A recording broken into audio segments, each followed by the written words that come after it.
Palantir stock making some big moves. Also, the Super Bowl indicator and Bloomberg Billionaires Index, that coming up on today's program. Let's get right to it. Let's take a look at the broad market indexes and some of the ETFs tracking them.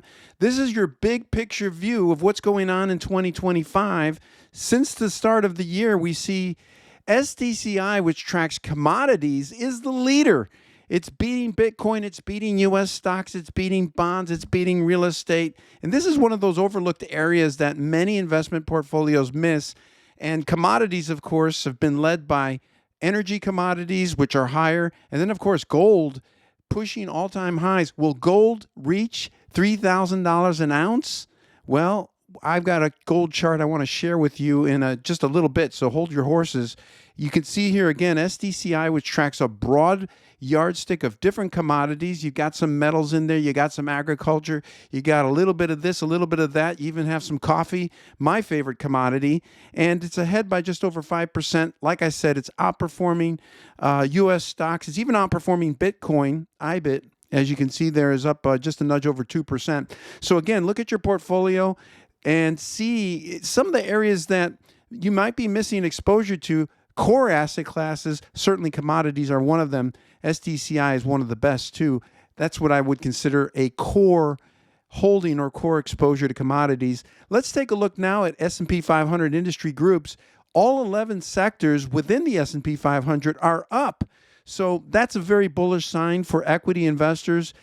We see the top three indexes, or rather sectors.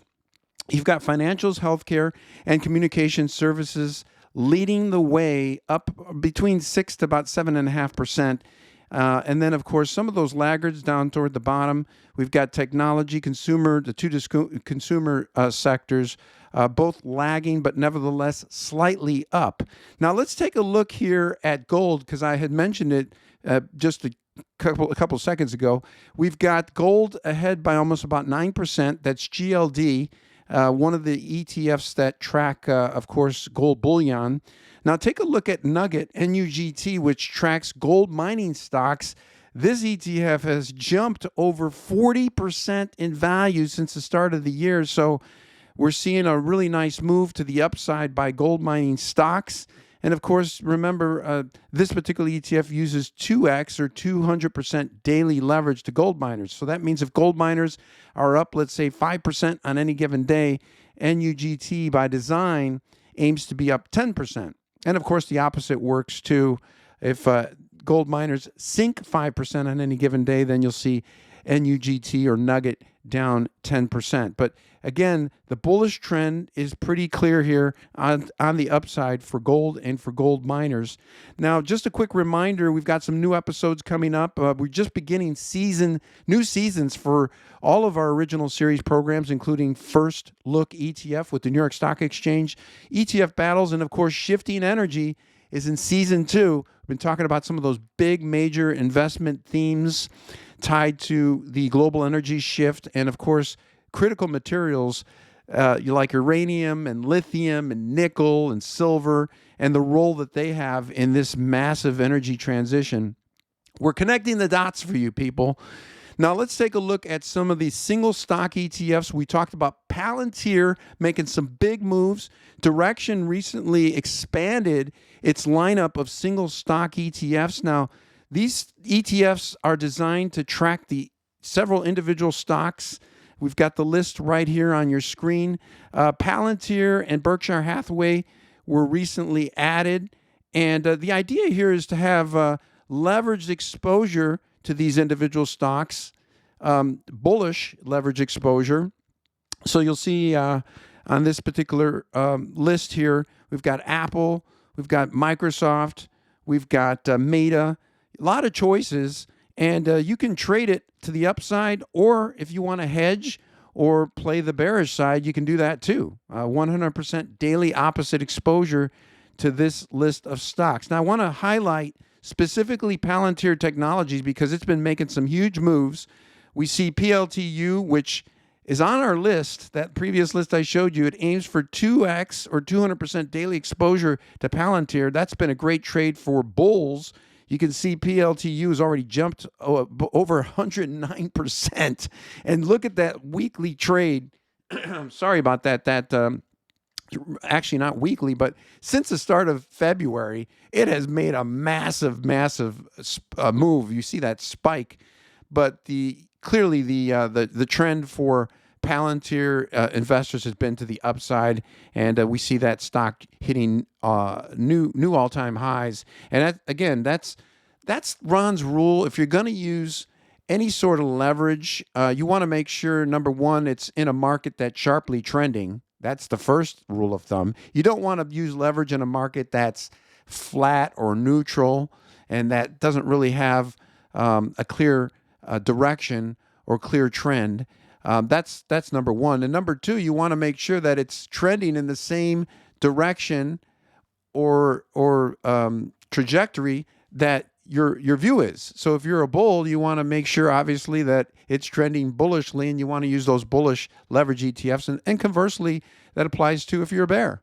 If you're a bear and you have a negative view about a certain security or a certain sector, then you want to make sure that that's trending sharply and in the same direction as that bearish view. So that's Ron's quick rule for using leverage. And of course, one other rule is to make sure that you're using these products in the setting of a non-core investment portfolio. I'm going to share with you what I mean on that in a second, actually right now.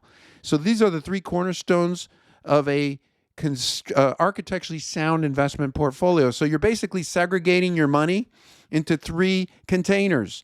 And the leveraged products, the single stock ETFs, individual securities, specialized strategies, going long, going short, concentrated exposure to things like gold or Bitcoin, that all goes in your non-core investment portfolio, which can be higher risk, higher reward potential.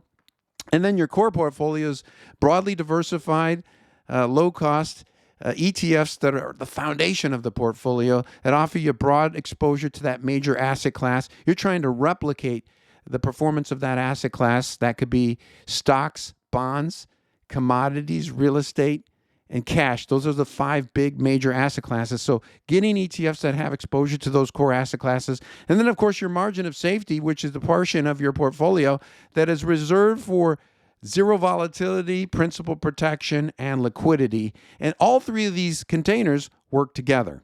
Now, let's take a look at the Bloomberg Billionaire Index to give you an idea of what's up with the big money. And you'll notice that I've highlighted that 8 out of the 10 wealthiest billionaires, this is the top echelon, this is the richest of the rich, has made their fortune in the technology sector. And I think there's a major lesson here for all of us from an investment perspective is to build your portfolio and have exposure to not just technology, but the themes within technology, things like AI, things like cloud computing, things like blockchain technology. This is kind of the next iteration of where technology is heading. Of course, if you go back 20 years, it was all about, the internet, right? And development with that. Well, fortunes were made with that. And of course, technology evolves and fortunes are in the midst of being built. So I think from an investment perspective, allocating your capital, allocating your money, and orienting it towards technology is the smart move. At least that's what the big money shows us. Now let's talk about the Super Bowl here in the U.S. This is one of the biggest sporting events of the year. And AFC winners, if we look at just the past 20 years, have actually been very good for U.S. stocks. If we look at when AFC winners have been crowned and what the performance have been of S&P 500, you'll see that we've only had really 1 year of negative performance, and it wasn't really that much. It was 2015, and it wasn't even down 1%. So I guess if you're a bull, then you'd be rooting for the Kansas City Chiefs, which are an AFC team. So I don't know how that's going to go down with Eagle fans, but nevertheless, this is just a quick glimpse and snapshot of S&P 500 performance as it relates to Super Bowl. Now, a couple of reminders as we close today's episode. Warning signs.